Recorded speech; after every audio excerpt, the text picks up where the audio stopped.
इधर देखो, यहां देखो, सब लोग सुनो।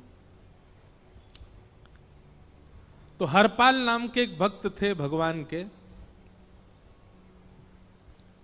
खूब भजन करते थे, खूब साधना करते थे, नाम जप करते थे, कथा सुनते थे,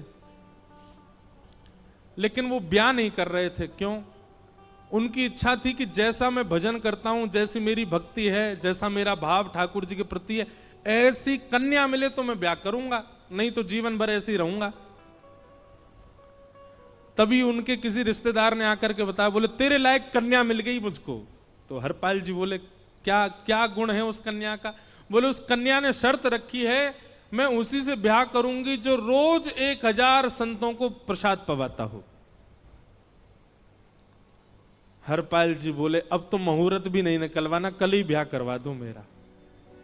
ऐसी कन्या से तो मैं बिना मुहूर्त के ब्याह करूं। मुहूर्त उसके संग देखा जाता है जिसके संग यह संकोच हो या फिर यह दुविधा हो कि पता नहीं जीवन कैसा चलेगा, इससे तो मुझे भरोसा है बढ़िया जाएगा मेरा जीवन, इसी से ब्याह करा दो। कन्या ने शर्त रखी, हरपाल जी हम आपसे ब्याह तो कर रहे हैं पर हमारी शर्त मंजूर है ना, रोज 1000 संतों को प्रसाद पवाना पड़ेगा। बोला मैं निश्चित करूंगा, आप ब्याह कर लो। और ब्याह हो गया। हरपाल जी रोज 1000 महात्माओं को प्रसाद पवाते। अब देखो, अगर कोई संकल्प ले ले कि मैं 1000 महात्माओं को प्रसाद पवाऊंगा,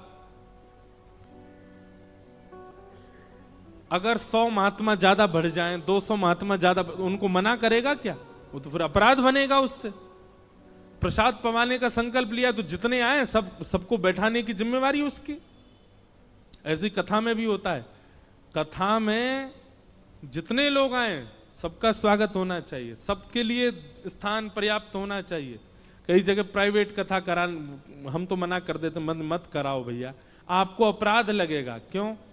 वैष्णव को पता चला कि कथा हो रही, वो सुनने आ गया, जगह नहीं मिली या फिर वो बैठ नहीं पाया, तो खाली रहे भले ही स्थान, पर फिर भी स्थान बड़ा रखो ताकि कोई भी आए तो कोई रहे ना कथा से, नहीं तो कथा कराने वाले को अपराध लगता है। वैष्णव बिना सुने चला गया। तो हरपाल जी ने नियम ले लिया, रोज 1000 महात्माओं को भोजन कराते। अब 1000 की जगह कभी कभी 1200 भी हो जाते, 1300 भी हो जाते, 1500 भी हो जाते।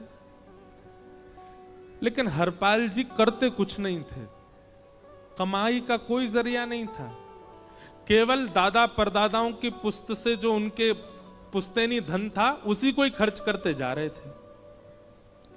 1 साल तक बढ़िया चला, 1.5 साल बढ़िया चला, लेकिन 1.5 साल बाद धीरे धीरे धन खत्म होने लगा।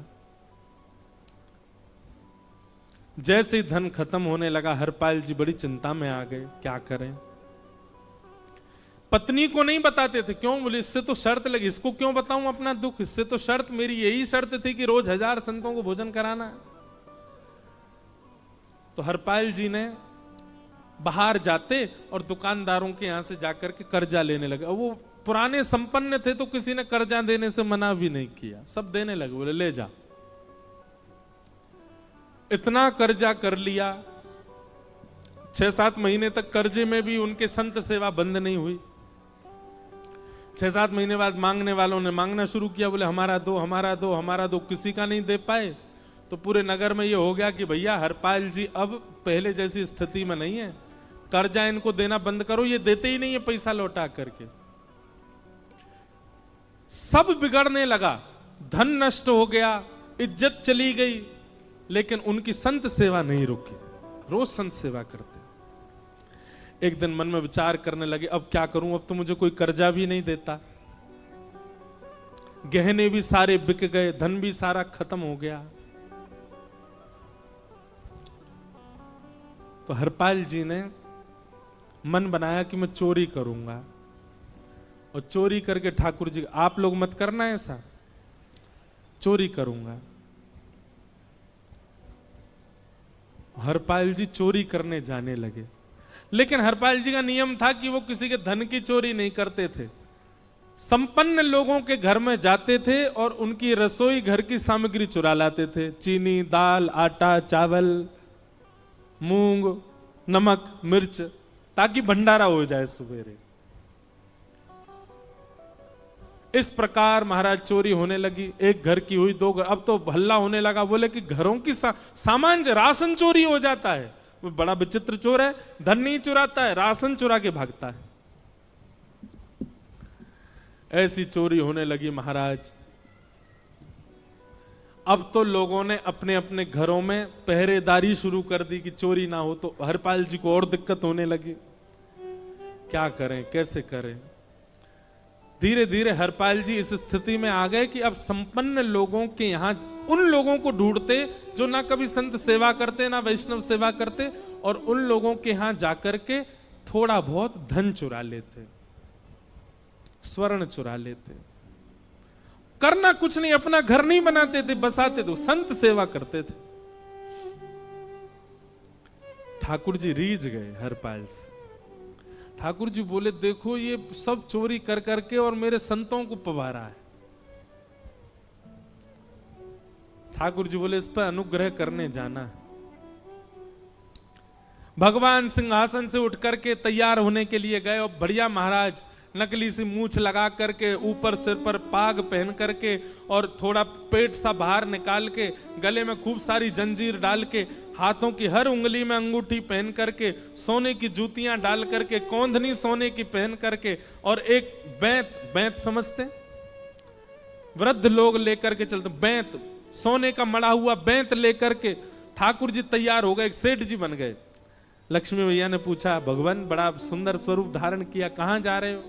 बोले, अपने एक भक्त से मिलने जा रहे हैं। रुक्मणी जी बोली, मैं भी चलूंगी। भगवान बोले, तुम मत चलो, तुम उसको पहचान नहीं पाओगे, तुमसे अपराध बनी जाएगा। बोले, नहीं नहीं, भक्त दर्शन करने मैं तो जाऊंगी। भगवान बोले, जल्दी तैयार हो जाओ। सब लोग इधर देखो, वहां से कोई सामग्री आ रही है, कथा यहां हो रही है, इधर देखो, और फिर हम आंख बंद कर लेंगे, चाहे आप कहीं देखो। आंख खुली है तो हमको ही देखो। रुक्मणी जी एक सेठानी बन गई, ठाकुर जी सेठ जी बन गए, और दोनों ने मन में विचार किया कि हरपाल जी को दर्शन देना है। और यहां हरपाल जी की स्थिति क्या थी? अब संत सेवा के लिए कहीं से भी धन नहीं मिल रहा था। तो हरपाल जी एक मार्ग पर जाकर के बैठ गए और सोचने लगे, कोई धनवान यहां से निकलेगा तो उसको लूट लूंगा, और लूट के भाग जाऊंगा, सारा धन संत सेवा में लगा दूंगा।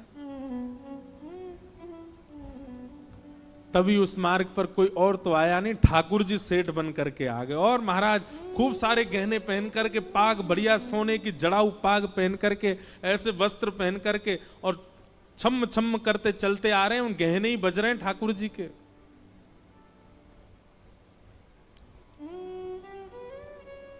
हरपाल जी ने जैसे नेत्र खोल करके देखा, ठाकुर जी के रूप यौवन और सबरी उनके श्रृंगार को देख करके हरपाल जी बोले, ये तो एक आध साल के भंडारे की व्यवस्था आ रही है सामने से। इतने में ही सेठानी जी, रुक्मणी जी भी आई, उनको ओहो, ये तो कम से कम 5-10 साल की व्यवस्था आ रही है। अगर ये दोनों लूट लिए जाएं तो 10 साल चोरी नहीं करनी पड़ेगी। देखो कितना धन संपन्न। हरपाल जी के बगल में जैसे ही ठाकुर जी पहुंचे, हरपाल जी बोले, भैया जय श्री कृष्ण, प्रणाम। ठाकुर जी तो नाराज हो गए, क्या भगवान का नाम बोलता है सुबह सुबह? तुम सब लोग बड़े पाखंडी हो, ढोंगी हो, और हमने सुना इस गांव में एक रहता है, वो चोरी डकैती करता है, और फिर कहते हैं संत सेवा करता है। ऐसी काय बात की चोरी भैया? करता तो चोरी है, भले उससे भली संत सेवा करता हो, नाम उसका हरपाल है, हम सब जानते हैं। भगवान का नाम मत लो हमारे सामने। हरपाल जी समझ गए, वो तो बिल्कुल भगवत विमुख है, इसकी तो एक अंगूठी भी नहीं छोड़नी मुझको, इसका तो सब लेके जाऊंगा। अगर ये बदले में जय श्री कृष्णा बोलता तो एक आध गहना छोड़ देता है इसका में, पर ये तो इतना बिखर रहा है भगवान का नाम सुन के, इसका कुछ नहीं छोड़ूंगा, सब ले जाऊंगा।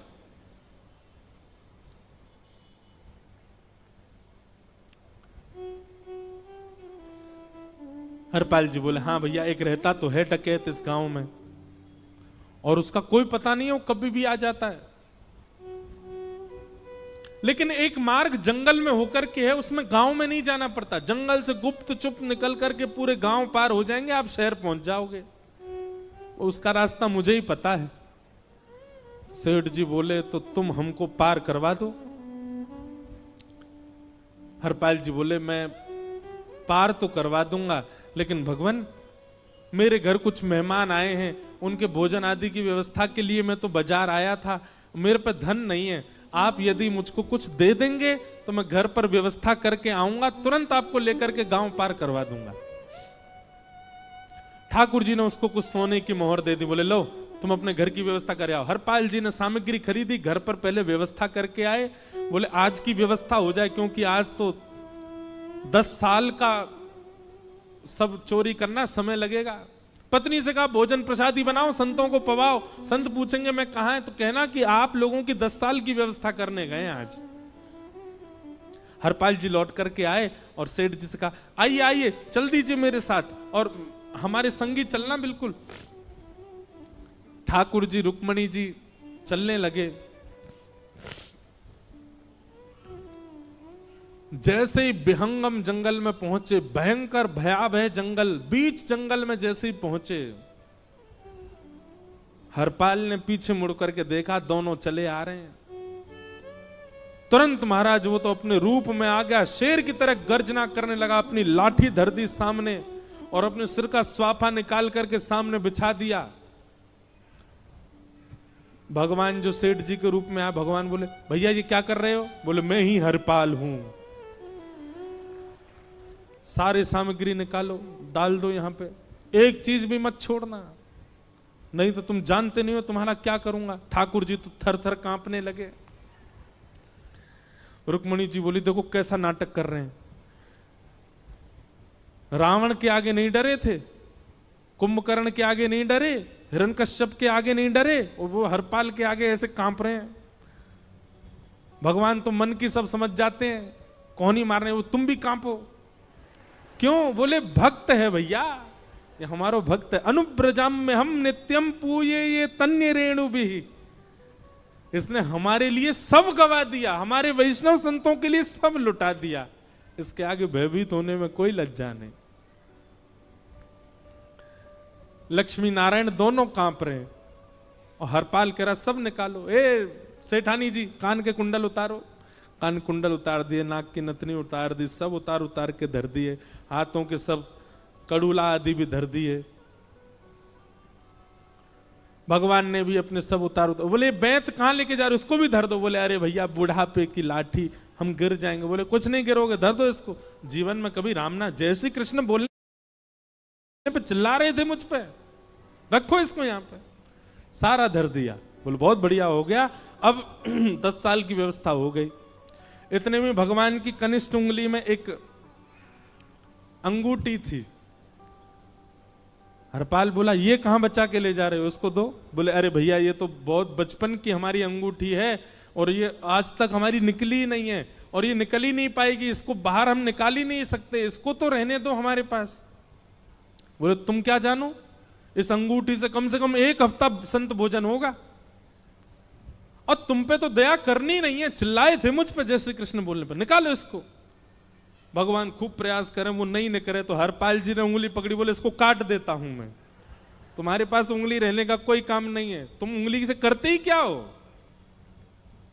और महाराज जैसे ही उंगली पकड़ करके काटने का मन किया, वो काटने ही वाले थे, इतने में ही द्वारिकाधीश भगवान शंख चक्र गदा पद्म धारण करके प्रकट हो गए सामने। रुक्मणी जी महालक्ष्मी के रूप में प्रकट हो गई और दोनों ने अपने अंक में हरपाल को भर लिया। हरपाल जी समझ नहीं पा रहे ये क्या हुआ, दूर हटे। बोले नाथ, बोले हम साक्षात द्वारिकाधीश, ये साक्षात रुक्मणी तुम्हारी भक्ति से प्रसन्न होकर तुमको दर्शन देने आए हैं। हरपाल जी घुटने के बल बैठ गए, रोने लगे, सर रख दिया चरणों में, पटकने लगे। बोले नाथ, मैंने अपने नाथ को लूटा, आज मैंने अपने स्वामी के साथ डकैती कर रहा था, मैं अपने स्वामी की उंगली काटने पर मजबूर हो गया था, इसका मतलब तो मैं पापी हूं। मेरा पाप इतना प्रचंड हो गया कि मैं आपके रूप को नहीं पहचान पाया। भगवान ने हृदय से लगा, नहीं हरिपाल, तुमने कभी अपने लिए प्रयोग थोड़ी किया। तुम्हारी पत्नी भूखे सो जाते हो, लेकिन संतों को भूखा नहीं जाने देते। ठीक है, उसके लिए भले ही तुमने वह गलत मार्ग अपनाया जो नहीं अपनाना चाहिए था, परंतु उसमें उद्देश्य कोई और तो नहीं था, मेरे जनों की सेवा ही तो थी, मेरे वैष्णवों की सेवा। और देखो हरपाल, एक मेरी बात सुनो, आज तुम्हारे मन में ग्लानि होती है कि तुमने दूसरों का धन हड़प करके और उससे संत भोजन कराया। वास्तव में इसका विधान शास्त्रों में यह बताया गया, जिसके धन से भोजन बना और संतों ने पाया, परोसा भले ही किसी ने भी हो, कार्यक्रम भले ही किसी ने भी कराया हो, पर धन जिसका लगता है पुण्य उसी को मिलता है। तुमने तो अपने गांव के, शहरों के उन लोग जो कभी संत सेवा नहीं करते थे, उनके धन चुरा चुरा करके उनको पुण्य बांटा है। तुमने कुछ गलत नहीं किया है। हां, अपने प्रयोग में यदि लेते तो पाप हो जाता, लेकिन तुमने तो एक रत्ती भी अपने प्रयोग में नहीं ली, सब संतों में लगा दी, और जितने लोगों का धन चुराया उन सबको पुण्य प्रदान कर दिया। हम तुमसे बड़े प्रसन्न हैं। हरपाल जी चरणों से लिपट गए, बोले नाथ आप बड़े कृपालु, बड़े दयालु। भगवान बोले अब हमने दर्शन दे दिया, अब हम जाएं। और सुनो, ये सारा धन हमने दिया है, 10 साल का नहीं होगा इससे। तो बोले जब तक तुम जीवित रहोगे तब तक की सेवा बनेगी, इससे संत सेवा चलती रहेगी। ये सारा धन आभूषण हम लेकर के इसीलिए आए थे, ताकि तुमको अब कभी किसी से मांगना ना पड़े, किसी से हड़पना ना पड़े। भगवान जाने लगे तो हरपाल जी चरणों में गिर गए, बोले नाथ आज मैं आपके दर्शन कर पाया, मैं संत सेवा कर पाया, इसमें सबसे बड़ा योगदान मेरी पत्नी का है। उसने नियम नहीं बनाया होता तो शायद मैं कभी ऐसा नहीं करता। आप उसको दर्शन दिए बिना जाएंगे, मैं उसको क्या बताऊंगा? मैं उससे जाके कह भी नहीं पाऊंगा कि आप मुझे मिले, और उसकी वजह से आप मुझे मिले हो, कृपा कर उसको दर्शन दे दीजिए। ठाकुर जी बोले ठीक है। तुरंत लक्ष्मी नारायण भगवान ने छोटे छोटे बालकों का रूप धारण कर लिया और हरपाल जी की गोद में बैठ गए, और हरपाल जी अपनी गोद में लेकर के ठाकुर जी को घर पर आए, और आकर के अपनी अरे सुनो देखो कौन आए हैं। जैसे बाहर आकर के देखा तो नन्हे से ठाकुर जी, नन्ही से रुक्मणी जी गोद में बालकों की भांति बैठे हैं। बोले अरे इतने सुंदर सुंदर बालक। बोले बालक नहीं है, ये साक्षात जगन्नाथ भगवान, साक्षात रुक्मणी जी, साक्षात द्वारिकाधीश हैं। तुरंत ठाकुर जी अपने रूप में प्रकट हो गए और दोनों दंपति को दर्शन दे करके भगवान वहां से प्रस्थान कर गए। बोलो भक्त वत्सल भगवान। तो एक भक्त जीवन संगी का प्राप्त होना भगवत दर्शन तक ले जा सकता है आपको।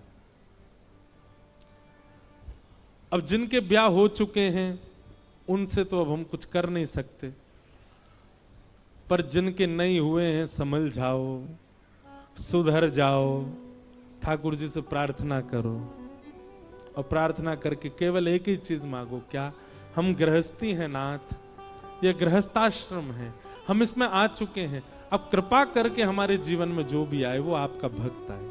लेकिन आपके अथक प्रार्थना करने पर भी ठाकुर जी ने यदि नहीं दिया तो भी चिंतित मत होइएगा। मीराबाई को भी नहीं मिले अनुकूल, करमेती बाई को भी नहीं मिले अनुकूल, सक्कू बाई को भी नहीं मिले अनुकूल पति,